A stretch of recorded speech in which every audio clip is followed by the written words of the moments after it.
Welcome to Samba Samba. Enjoy the video. You start by confirming prerequisites.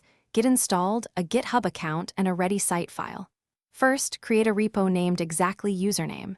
GitHub, EO, that naming triggers the user site. Then add an index. HTML or Jekyll scaffold locally, commit with git add, git commit m initial.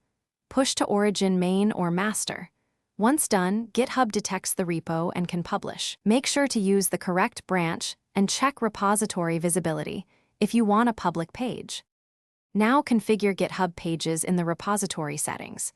Under Pages, pick the branch and folder, often main and root, then save. GitHub will queue a build.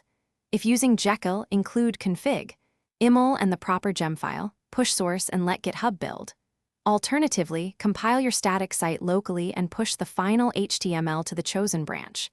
Once the build completes, check the site URL and verify assets load. Make sure config and file names match expected casing and paths.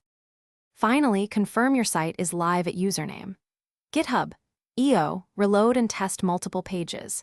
If it's not showing, inspect the page's build login actions or the pages section to identify errors such as missing dependencies or invalid config. For custom domains, verify DNS records, CNAME, and wait for propagation.